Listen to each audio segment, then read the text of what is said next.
Āsavakkhayañāṇa Arises. During the intense courageousness, another knowledge arose, overlapping the courageousness.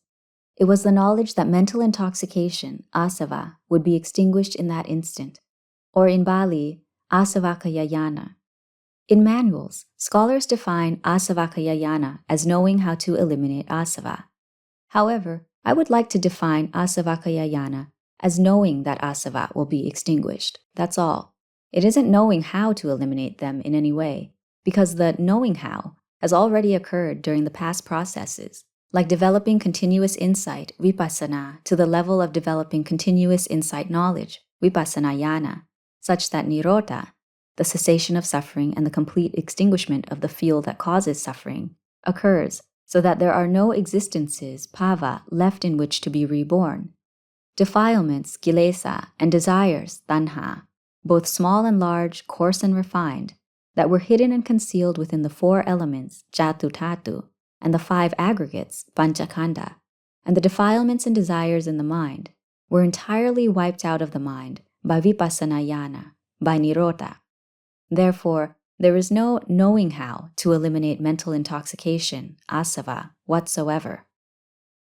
Therefore, Āsavakkhayañāṇa is clearly defined as knowing that mental intoxication will be extinguished, that's all. If I have interpreted this incorrectly, then I apologize. I think that the well-informed will likely grant me forgiveness. As the courageousness and Āsavakkhayañāṇa occurred simultaneously, I also realized that mental intoxication would be extinguished that very moment. If I were to set a determination, panidhana, like the Buddha had under the Bodhi tree, it would be inappropriate. So I resolved, these perpetually endless rebirths within this world, this earth that I have stepped on for eternities, in this moment I will step on this earth for the final time. This meant that I would do walking meditation, cankama, and step on the earth for the final time in my life, and I would return to sitting.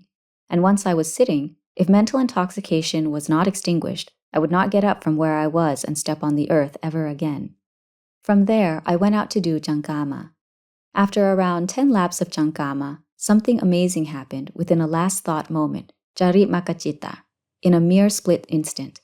It felt like the ground was shaking, like the world was swaying, and I knew that nipindang virachati, virakha vimucchati, vimuttasaming vimuttamiti, yanang hoti, khina chati, vusitang pramachariyang, katang karaniyang, parisuddhi attanang samahitang. Though this phrase is in manuals, once I knew the cause and knew the effect, in that moment it became a Dhamma theme that concluded the results of all Dhamma practice. There were consonants and words replete with immensely deep, personal significance. I personally felt that I had traveled along the world's currents, being born and dying in a multitude of existences for unquantifiable eons, kappa, for perpetuity. And now, the cycle of rebirth, vatacaka, or desires, tanha, have been completely destroyed by vipassanayana, nirodha, and Āsavakkhayañāṇa. There would be no more being born and dying within a multitude of existences any longer.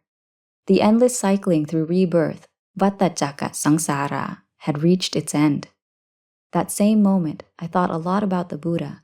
If the Buddha were still alive in this world, wherever he was, I would go and pay my respects to him to my heart's content. But going to pay respects to the Buddha would not be with the intent to receive a guarantee from him. Nor do I need to receive a declaration, vayakarana, from the Buddha in any way. Rather, it would be to bow to him, to express gratitude for his benevolent grace in having laid down his teachings so that practitioners who follow them may experience the result of being free of the suffering from birth, aging, sickness, and death within this world. That's all. Then I thought a lot about Luang Por Thoon, because this era had long been without a disciple, savaka, heir, or one who possessed a high level of virtue. Luang Por Thoon had searched for and discovered the original path that the Buddha had laid forth. He had taken those Dhamma methods, upaya, and practiced them until he reaped the results of visuddhidhamma, or that which is pure and complete. He had disseminated those practice methods to his numerous followers, who in turn passed them down to future generations up to the present. There were many who had attained enlightenment and become pure. Without Luang Pu Man, I don't know whether or not forest tradition, Kammatthana monks would exist to this day. That is why I thought a lot about Luang Pu Man at that time. What I did and what happened that day are all personal matters. If I were to describe all the personal matters of the day, this book would be much too long, and it is not necessary to write about them here. That night, I went to rest in the mind's residence, Viharadhamma, as usual. At the same time, it turned out that a great elder, Mahathera, monk, walked toward me and came up the hut, kuti. I thought, I should lay out a seat to welcome him. I hadn't even put out a seat for him to sit on when he lay down on the bamboo planks of the kuti. He was the first great elder monk who appeared before me after I had attained the fruits of practice. He said one thing, "Thoon, from now on, you're on your own." Then he got up and walked out of the kuti. That Mahathera monk was a great master that was well known during that time. Then the citta withdrew, and I considered his words.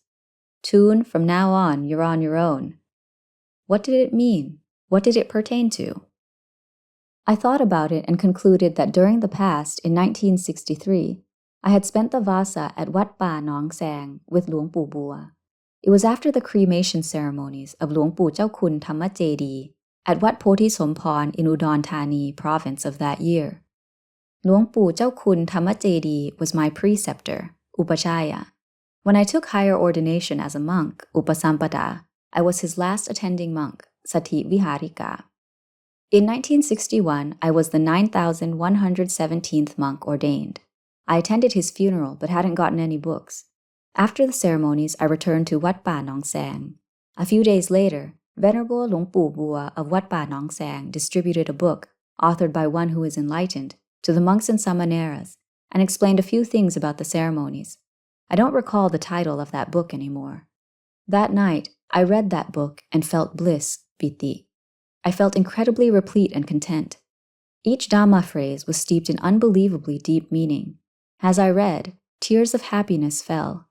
In my life, I had read numerous Dhamma books, and they were all ordinary.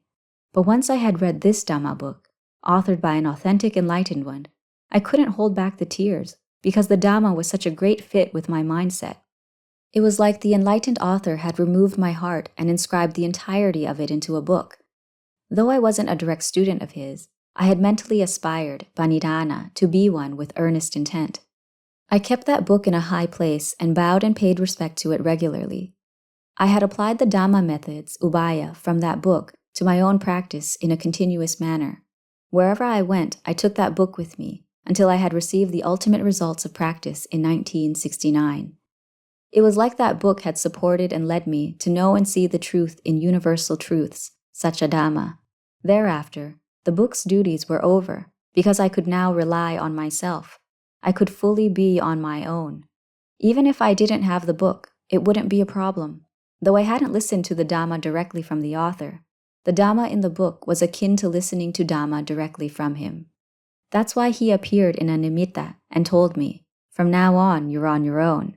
It meant gatang karaniyang. What had to be done is done. I no longer had to rely on his methods of practice, and I no longer needed to study and find Dhamma topics to practice in order to be one way or the other.